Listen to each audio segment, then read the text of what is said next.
सम्मानित साथियों, क्रांतिकारी जय भीम, जय भारत, नीला सलाम, जय संविधान, भीम सेना जिंदाबाद। मैं आज जनता की अदालत में अपना एक केस रखना चाहता हूं। मैं जनता की अदालत में बताना चाहता हूं कि उत्तर प्रदेश की योगी आदित्यनाथ सरकार किस तरह से जुल्म कर रही है और इस जुल्म का शिकार हो रहा है आपका भाई नवाब सतपाल तंवर। उत्तर प्रदेश की योगी आदित्यनाथ की मेरठ के मवाड़ा थाने की पुलिस किस तरीके से कानूनों का अपमान कर रही है, कैसे उन्होंने मुझे गलत तरीके से झूठे केस में फंसाने की साजिश रची है और इस तरीके से आपका भैया जी नवाब सतपाल तंवर यदि बहन बेटियों की आवाज उठाता है, यदि बहुजन समाज के लिए न्याय की आवाज उठाता है, तो क्या मेरी कोई कमी है? क्या मेरी कोई गलती है? क्या मैं कोई अवमानना कर रहा हूं? क्या मैं कोई संविधान का या कानून का उल्लंघन कर रहा हूं? आप मुझे बताएं। मैं जनता की अदालत में एक मामला रखना चाहता हूं। एक्चुअल में अगर कहीं भी पूरे उत्तर प्रदेश में, मैं बात पूरे देश की करता हूं, देश की किसी भी राज्य में यदि महिलाओं पर या बहुजन समाज पर या किसी गरीब पर अगर शोषण होता है, जाति को लेकर के, लिंग को लेकर के अगर भेदभाव होता है, छुआछूत होता है या अत्याचार होता है, तो मैं आपके साथ में मिल करके मैं उनके लिए न्याय की आवाज बनने का एक प्रयास करता हूं, जो कि भारत देश का संविधान, ये लोकतंत्र मुझे अधिकार देता है। लेकिन एक बहुत ही पुराने समय में कब का मुकदमा दर्ज है ये मुझे नहीं बताया गया। इन्होंने मेरठ के मवाड़ा थाना, मैं अभी आपको क्लियर कर दूं, मैं इस वक्त मेरठ में मौजूद हूं। मैं इस वक्त मेरठ के मवाड़ा में मौजूद हूं, उत्तर प्रदेश मेरठ के मवाड़ा में मौजूद हूं। मुझे आप सबके समर्थन की आवश्यकता है। हुआ ये कि आप देखिए, मेरे खिलाफ एक एफआईआर दर्ज की गई जो कि आईपीसी की धारा 505 बी और आईटी एक्ट 67 में दर्ज की जाती है। आईपीसी की धारा 505 बी में यह एफआईआर और आईटी एक्ट 67 में दर्ज ये एफआईआर, जिसमें आईटी एक्ट का कोई सेक्शन नहीं बताया गया।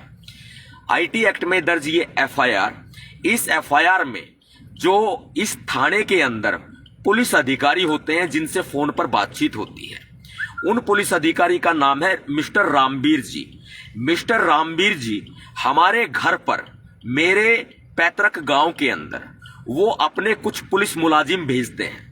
मेरे पिताजी को, मेरी माताजी को धमकाने का प्रयास करते हैं, उनको धमकाते हैं और ये कहते हैं कि आपके घर की हम कुर्की कर देंगे, आपके घर पर हम बुलडोजर चला देंगे। अब आप ये देखिए, एक यूपी की उत्तर प्रदेश की पुलिस, मेरठ की पुलिस, योगी आदित्यनाथ जी की पुलिस हमारे हरियाणा के गुड़गांव में मेरे गांव के अंदर आकर के मेरे परिवार को वो धमकी देते हैं। और मेरे पिताजी हैं, भारतीय सेना से रिटायर हैं, मेरे पिताजी इंडियन आर्मी से रिटायर हैं, भारत देश की मेरे पापा ने सेवा की है। मेरे पिताजी ने बॉर्डर पर रह करके दुश्मनों की गोलियों का सामना किया है। मेरे पिताजी ने बॉर्डर पर रह करके 1971 की लड़ाई में भी भाग लिया है। 1971 की लड़ाई पाकिस्तान के साथ हुई थी। पाकिस्तान की लड़ाई में भी मेरे पापा जी ने, मेरे फादर साहब ने भाग लिया है। वो जो आर्मी के सैनिक रहे हैं, देश की उन्होंने सेवा की है, जो कि अभी बुजुर्ग हैं, उनको धमकाते हैं। भारतीय सेना के एक पूर्व सैनिक को धमकाते हैं। ये किस हद तक जायज है, आप ये बताएं। और फिर वो मेरे घर आते हैं, एक बार नहीं, वो तीन बार आते हैं। 2 बार तो वो धमका के जाते हैं, फिर तीसरी बार आते हैं तो वो 41A का नोटिस लेकर के आते हैं। सीआरपीसी की धारा 41A का वो नोटिस लेकर के आते हैं और सीआरपीसी की धारा 41A में कहते हैं कि मुझे जो है 19 तारीख को, यानी कि आज के दिन 19 अगस्त 2023 को मुझे मेरठ के मवाड़ा थाने में पेश होने का आदेश दिया जाता है। मैं मेरठ के मवाड़ा थाने में अभी पहुंचता हूं। मेरे साथ मेरी कोऑर्डिनेटर मैडम होती हैं, मेरी वाइफ है निशा तंवर एडवोकेट, वो मेरे साथ मौजूद होती हैं। 2 साथी और मेरे साथ मौजूद हैं। हम अभी सारे साथ में ही हैं। तो थाने में हम पहुंचते हैं, मैं पहुंचता हूं थाने में अभी से 1 घंटा पहले। हम थाने में पहुंचते हैं तो वहां पर मिस्टर रामवीर जो थाने के अधिकारी जो फोन पर भी बदतमीजी से बात करते हैं। निशा मैडम ने, निशा तंवर एडवोकेट ने उनको कई बार फोन किए, सर आना है, आज पूरे दिन से कॉल भी हो रही है, इससे पहले भी आने के लिए बात हुई, तो वो एक गंदी लैंग्वेज में बात करते हैं। तेरे को बोला था, ऐसे बोलते हैं, तेरे को बोला था कि सतपाल तंवर को लेके आना, ऐसी लैंग्वेज में बात करते हैं। ये बोलते हैं तू सतपाल को लेके आई है क्या, ऐसे बोलते हैं तू नवाब को लेके आई है क्या। जब वो कहती है हाँ जी नवाब सतपाल तंवर मेरे साथी हैं और थाने में बैठे हैं, आप आ जाएं, आप कहाँ हैं, फिर वो कहते हैं कि मैं रात को 9 बजे से पहले नहीं आऊंगा। वो मेरे खिलाफ इतनी बड़ी साजिश रचते हैं, मैं कई घंटे थाने में यहां बैठा रहता हूं, और वो मेरे खिलाफ इतनी बड़ी साजिश रचते हैं कि आज की रात तो गई, आज की रात वो मुझे थाने से जाने नहीं देंगे। और फिर अगला दिन आ जाता है, अगले दिन है रविवार, छुट्टी का दिन है। अब अदालतों का दरवाजा तो मैं छुट्टी के दिन तो नहीं खटखटा सकता, और वो मुझे गिरफ्तार करके यहां पे बैठा लेंगे।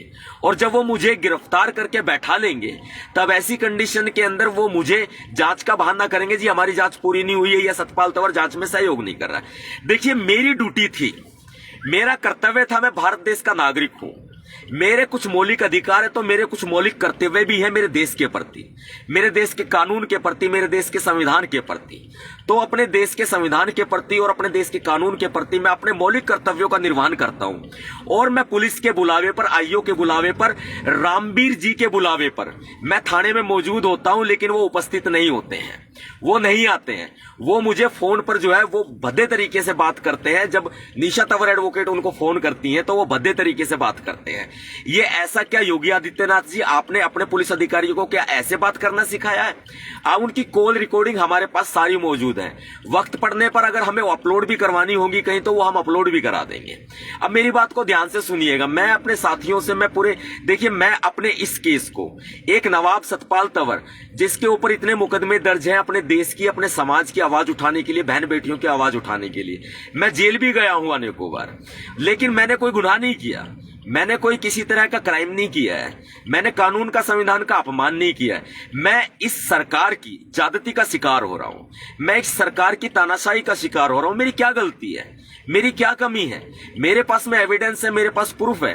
अगर मैं किसी को न्याय दिलाने के लिए छोटा सा ट्वीट कर देता था, अगर मैं किसी को न्याय दिलाने के लिए छोटी सी पोस्ट कर देता था, या मैं वहां चला जाता था, तो छोटी सी पोस्ट करने पर मेरे ऊपर मुकदमा दर्ज हो जाता है। बताओ मैंने किसी को क्या धमकी दे दी भाई, मैंने क्या गलत कर दिया भाई, बताओ, आप मुझे जवाब दो, मैंने क्या गलत कर दिया आखिर? और आज मेरे साथ में किस तरह से हो रहा है, मेरे पिताजी को अपमानित किया जाता है, मेरे गांव के अंदर आकर के अपमानित किया जाता है। मैं रामवीर जी को कहना चाहता हूं, रामवीर जी आप अपने पुलिस अधिकारियों को भेज रहे थे, अरे मेरे पास एक छोटी सी कॉल कर देते हैं वहां आने से पहले, हम आपका बड़े इत्मीनान से स्वागत करते साहब, हम आपका बड़े इत्मीनान से स्वागत करते, आपको बैठाते, चाय पिलाते, मैं मौजूद होता आपके सामने, आप मुझे कॉल कर देते, मैं अपने घर पर मौजूद होता और आपका स्वागत करते। मेरे गांव के जो भीम सैनिक है ना, वो मेरे गांव के भीम सैनिक, बहुत अच्छे भीम सैनिक, वो स्वागत बहुत अच्छे से करते हैं, बहुत अच्छे स्वागत करते हैं, अपने मेहमान का स्वागत बहुत अच्छे से करते हैं, बरसते कि आप बता के तो आए। और भविष्य के लिए भी मैं आपसे कहना चाहता हूं, श्रीमान रामवीर जी, थानाधिकारी महोदय जो हैं, आप थाने के कोई भी अधिकारी हैं, मुझे नहीं पता आप कौन से अधिकारी, रामवीर जी आपका नाम है, आप अगर मेरे गांव में आए, आप मेरे घर में आए, तो मेरे परिवार का कोई कसूर नहीं है, मेरे परिवार को धमकाने का प्रयास ना करें। मेरे पापा आर्मी से रिटायर है, उन्होंने देश की सेवा की है। मेरे पिताजी को आप धमकाने का आप प्रयास ना करें किसी सूरत में भी।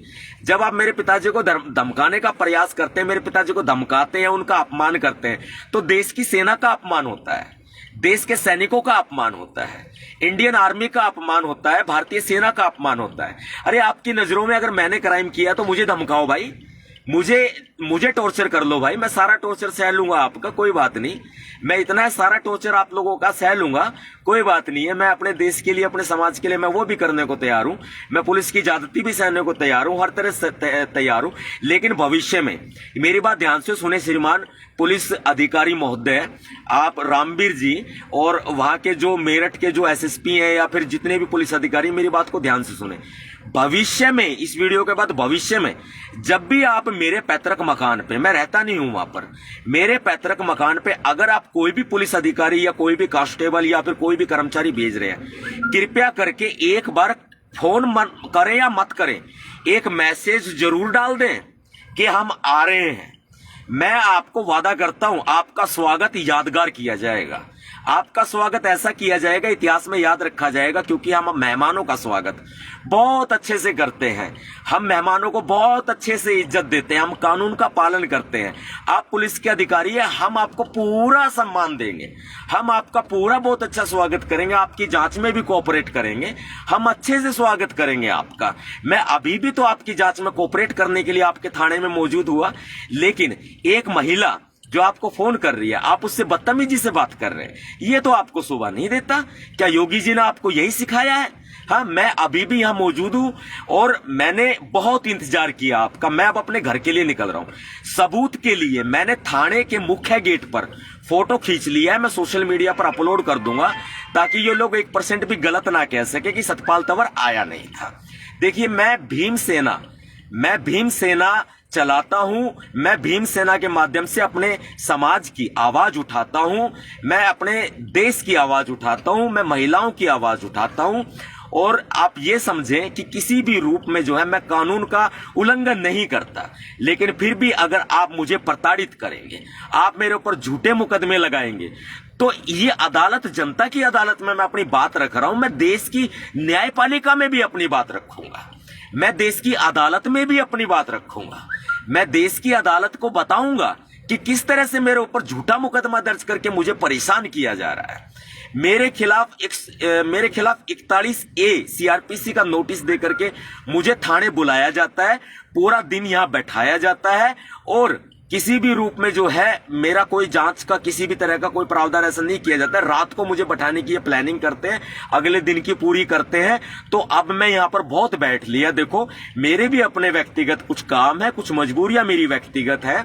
मेरी भारत के संविधान में जो मेरे मौलिक अधिकार है, वो मेरा स्वतंत्रता का भी अधिकार है, मेरा कहीं घूमने फिरने का भी अधिकार है, मेरे को कोई कैद नहीं कर सकता है। मैं इन्हीं अधिकारों का, मेरा जीवन का भी अधिकार है, मैं इन्हीं अधिकारों का इस्तेमाल करते हुए थाने में कई घंटे तक बैठ करके, और मैं आपको नाम भी बता देता हूं, आपका नाम है रामवीर जी, जो आप मुझे बुला रहे हैं, लेकिन जो थाने में मिले, मुझे मिले राजवीर जी, जो वहां पर एक अन्य पुलिस अधिकारी है।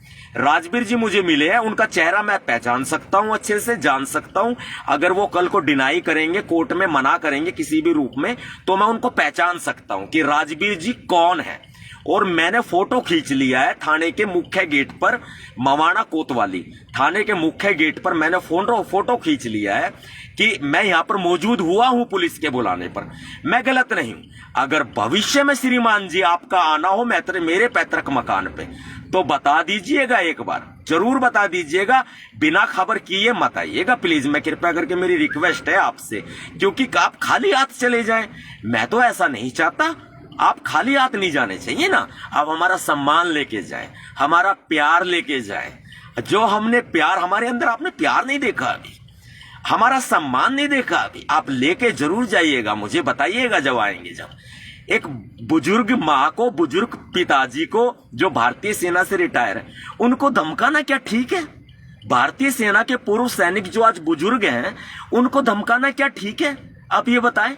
मैं देश भर में आवाज उठाता हूं, आज मैं मुश्किल में पड़ा, मैंने जनता की अदालत में मैंने अपनी बात रख दी। मेरे खिलाफ झूठे मुकदमों की फहरिस्त लंबी होती जा रही है। मेरी गलती क्या है, मेरी कमी क्या है भाई? मैं कानून का पालन करता हूं, यही ना। मैं कोई गुंडा बदमाश तो नहीं हूं ना, मैंने कोई किसी का कोई अपमान तो नहीं किया ना। अब आप एक बात बताएं, अब मेरठ शहर को ही ले लीजिए, दुनिया भर की चोरियां होती हैं, डकैतियां होती हैं, बलात्कार होते हैं, हत्याएं होती हैं। आप ये बताएं, आप इन मामलों में क्या कार्रवाई करते हैं? रातों रात जो है अपराधी फरार हो जाते हैं, दिन में अपराधी फरार हो जाते हैं, और आप लोग उनको पकड़ते नहीं हैं, या फिर पकड़ने का प्रयास नहीं करते। अदालत में झूठी रिपोर्टें आप पेश करते हैं या करवाई जाती है आपसे। हाँ, आप उनको करिए ना, जो वास्तविक अपराधी हैं आप उनको पकड़िए ना। आप मुझे अपराधी बनाने का प्रयास क्यों कर रहे हैं? ये सरासर जातिवाद है, ये संविधान का उल्लंघन है, ये कानून का उल्लंघन है, ये मेरे मौलिक अधिकारों का हनन है, और मैं ये बर्दाश्त तो नहीं कर सकता। लेकिन मैं अदना सा इंसान, अरे मैं कर भी क्या सकता हूं? ये शोषण जो तानाशाही है सरकार की या पुलिस की, मेरी इसके सामने चलेगी भी क्या? मैं एक बहुत ही सिंपल इंसान हूं, सिंपल आदमी हूं। मैं अपने समाज की आवाज उठाता हूं, भीमसेना चलाता हूं, लेकिन मैं भी तो इंसान हूं, मैं भी तो आदमी हूं ना। हाँ, मेरी कोई पावर नहीं है, मैं सरकार में नहीं हूं, मैं सरकार में आना भी नहीं चाहता। मेरी जिंदगी, मेरे बाल बच्चे, मेरा सब कुछ है मेरे, लेकिन मैंने अपने समाज के लिए अपना परिवार भी त्यागा हुआ है। देखिए मेरी क्या कमी है, आप मुझे जवाब दे दें। जनता की अदालत में मैंने अपनी बात रखी है, जनता इस बात को संज्ञान में ले, और मैं देश की न्यायपालिका पर मुझे पूर्ण भरोसा है, देश की न्यायपालिका पर मुझे पूर्ण भरोसा है। हमारा जो लोकतंत्र का स्तंभ है देश की न्यायपालिका, और देश की न्यायपालिका में मैं अपनी बात रखूंगा, मैं बताऊंगा मेरी कमी क्या, मेरी कमी बताओ भाई। हाँ, आप मेरे खिलाफ बड़ी बड़ी साजिश रचते हो, क्यों भाई? मेरे खिलाफ मुझे गिरफ्तार करके मुझे जेल में सड़ाने की आप साजिश रचते हो। आपके बुलावे पे मैं 41 से सीआरपीसी के नोटिस पे हाजिर होता हूं, मेरे पास सबूत है, मैं हाजिर होता हूं। मेरी कॉल डिटेल निकाल लो, मेरी कॉल डिटेल के मैं स्क्रीनशॉट भी डाल दूंगा। हमने कॉल्स की हैं, मेरी कोऑर्डिनेटर साहब के नंबर से कॉल गई हैं, कॉल की है, उनसे बातचीत की है, लेकिन हमें गुमराह किया जाता रहा, लगातार गुमराह किया जाता रहा। और एक पुलिस अधिकारी ने मुझे थाने में बोला भी कि सतपाल तंवर तुझे जाने थोड़ी ना दिया जाएगा, ये मुझे कहा, मुझे धमकी दी, सतपाल तंवर तुझे जाने थोड़ी ना दिया जाएगा यहां से। तू किस वहम से, तू गलती कर दी, तूने यहां तू आ गया, गलती कर दी, यानी कि क्या गुंडाराज चल रहा है, क्या अंधा राज चल रहा है, क्या देश में कानून नहीं है क्या? अरे हमारी न्यायपालिका है ना, वो न्याय करेगी भाई, वो करेगी न्याय। मैंने जनता की अदालत में अपनी बात रख दी। साथियों, इस आवाज को ना, मेरे दर्द को, आज मैंने कभी भी, मैंने आपके सामने मैंने ऐसा नहीं कहा कि मैं मुश्किल में हूं, मैंने कभी भी नहीं कहा भाई। मैंने हमेशा अपना दर्द हंस के सहा है, मैं हमेशा हंसा हूं, मेरे चेहरे पे हमेशा मुस्कान रही है, मैंने कभी भी अपना दर्द बयां नहीं किया भाई। आज मैं अपना दर्द बयां कर रहा हूं, मेरे खिलाफ इतने मुकदमों की फहरिस्त लंबी होती जा रही है, मैं अपना दर्द बयां कर रहा हूं, लेकिन मैं हार नहीं रहा, मैं बुजदिल नहीं हूं, मैं डरूंगा नहीं। मुझे जेल में डाल दे, मुझे फांसी पर टांग दे, मैं हंसते हंसते लटक जाऊंगा भाई, मैं हंसते हंसते जेल चला जाऊंगा भाई, लेकिन मेरा न्यायपालिका पर भरोसा मेरा कायम रहेगा। सभी साथियों को क्रांतिकारी जय भीम, जय भारत, नीला सलाम, जय संविधान, भीम सेना जिंदाबाद, और भारतीय कानून, भारतीय संविधान जिंदाबाद, भारतीय न्यायपालिका जिंदाबाद।